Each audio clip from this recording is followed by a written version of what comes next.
दोस्तों भयंकर गर्मी ने भारत में लोगों को परेशान करना शुरू कर दिया है।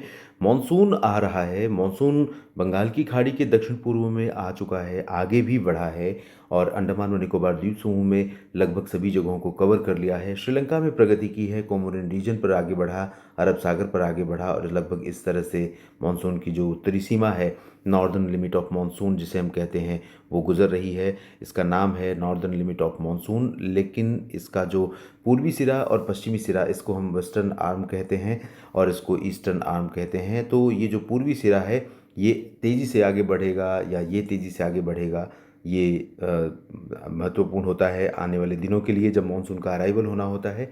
और इस बीच केरल में भी मानसून का आगमन जल्दी हो जाएगा, इस बार संभावना है। आप जानते हैं कि 26 के आसपास की डेट बताई गई है मौसम विभाग के द्वारा और उसमें 4 दिन का प्लस माइनस रखा गया है। प्लस माइनस का मतलब है कि अगर स्थितियां बेहतर हुई तो 4 दिन पहले यानी 22 और 23 मई को आ सकता है, या फिर अगर ख़राब हुई परिस्थितियां तो आ सकता है 30 मई के आसपास।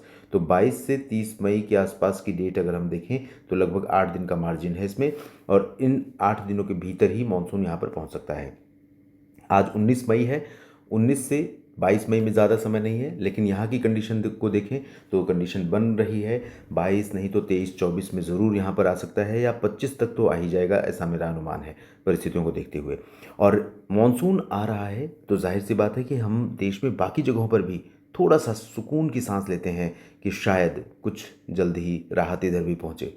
लेकिन आप जानते हैं कि अगर 1 जून को भी केरल में मानसून आता है तो 8 जुलाई तक का समय लगता है पूरे भारत को कवर करने में।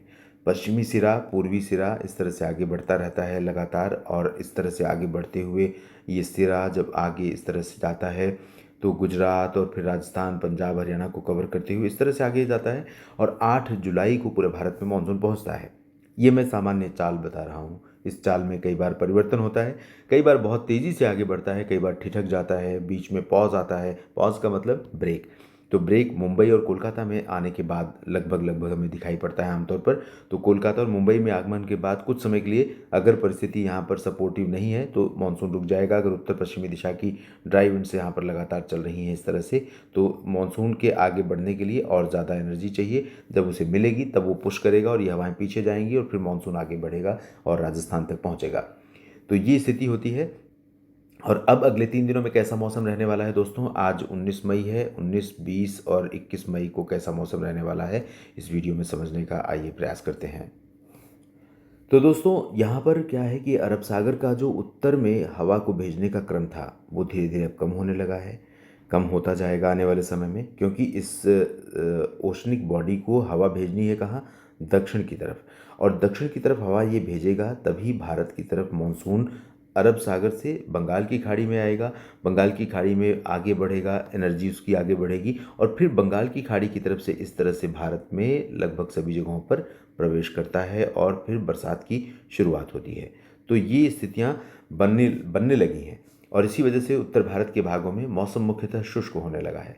इस बीच एक WD है, कमज़ोर है, बहुत ज़्यादा प्रभावी नहीं है, लेकिन इसके चलते संभावना है कि गिलगित बाल्तिस्तान, मुजफ्फराबाद और लद्दाख में तथा जम्मू कश्मीर और हिमाचल के कुछ हिस्सों पर थोड़ी बहुत बरसात हो सकती है। हो सकता है कि उत्तराखंड में भी कुछ बादल गरजें बरसें। मुख्यतः ड्राई वेदर पूरे राज्य में वैसे उत्तराखंड में रहेगा, लेकिन चांसेस बन सकते हैं। जम्मू, कटरा, उधमपुर से शिमला, देहरादून, मसूरी, नैनीताल, पंतनगर शुष्क मौसम, हॉट वेदर। अगर आप पर्यटक के तौर पर यहाँ जा रहे हैं तो निराशा हाथ लगेगी। नीचे पंजाब से लेकर पंजाब, हरियाणा, चंडीगढ़, दिल्ली, राजस्थान, गुजरात, उत्तर प्रदेश और यहाँ तक कि बिहार, झारखंड, पश्चिम बंगाल, उड़ीसा, छत्तीसगढ़, मध्य प्रदेश, महाराष्ट्र, गुजरात, गोवा, इन सभी भागों में अधिकांश हिस्से ऐसे होंगे जहाँ पर शुष्क और गर्म मौसम होगा।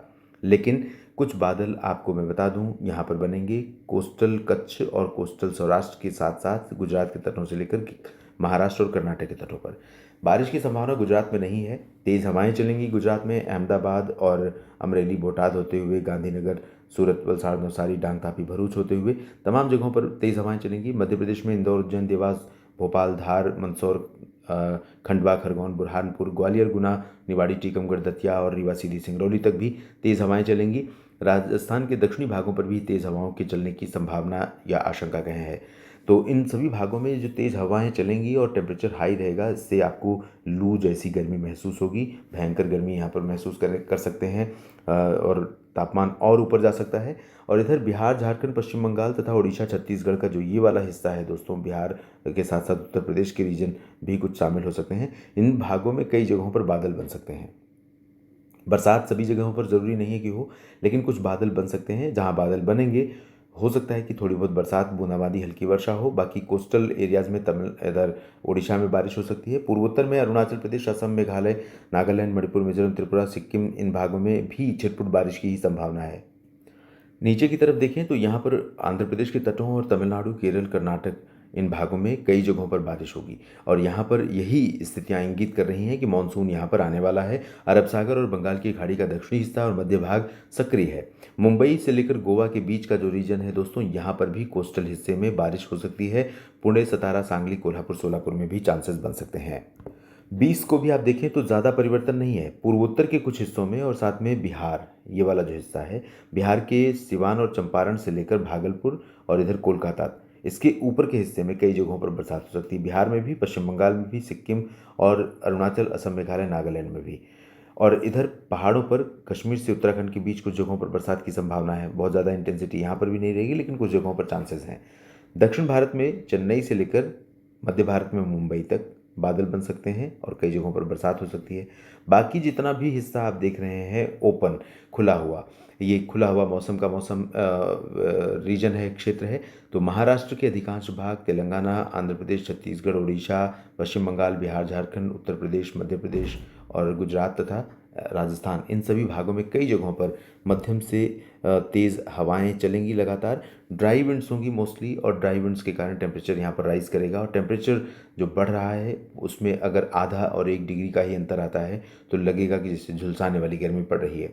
तो ये झुलसाने वाली गर्मी अहमदाबाद और वडोदरा, गांधीनगर, जैसलमेर, बाड़मेर और लुधियाना, पटियाला, हिसार, सिरसा, फतेहाबाद, दिल्ली, एनसीआर, लखनऊ और वाराणसी, गोरखपुर, देवरिया, इधर मध्य प्रदेश में रीवा, सीधी, सिंगरौली तक, और साथ में छत्तीसगढ़ और उड़ीसा के भी कई हिस्सों में, महाराष्ट्र के कई हिस्सों में भयंकर गर्मी का दौर जारी रहेगा। अब जान लेते हैं किस तरह का मौसम रहेगा 21 मई को। दोस्तों 21 मई को भी कोई ज़्यादा परिवर्तन नहीं है। जम्मू कश्मीर, हिमाचल, उत्तराखंड के लद्दाख के कुछ ऊंचे इलाके, पूर्वोत्तर के कुछ हिस्से, बिहार और गंगे पश्चिम बंगाल तथा उड़ीसा, और दक्षिण भारत में मुंबई से लेकर चेन्नई तक बादल। लेकिन अब धीरे धीरे परिस्थितियां बदलेंगी और धीरे धीरे पहले तो ये हवा कुछ समय के लिए भी सेट रहेगी, उसके बाद मई के अंत से हवा के रुख में परिवर्तन आना शुरू होगा और दक्षिण भारत की तरफ से ये हवाएं आगे बढ़नी शुरू होंगी जब मानसून यहाँ पर केरल में आ जाएगा। और उसके साथ ही केरल, कर्नाटक और आंध्र प्रदेश, तमिलनाडु, इन भागों में बरसात का नया दौर जारी होगा, नया दौर शुरू होगा। इस वीडियो में अभी इतनी ही जानकारी दोस्तों, किसान साथियों, मित्रों, लगातार मेरे साथ इसी तरह बने रहिए मौसम तक और न्यूज़ मीडिया मंच पर। ये जानकारी अगर आपको ठीक लगी है तो वीडियो को लाइक और शेयर करिएगा, कमेंट सेक्शन में अपनी बात लिखिए और चैनल को सब्सक्राइब नहीं किया है तो ज़रूर कर लीजिएगा। धन्यवाद।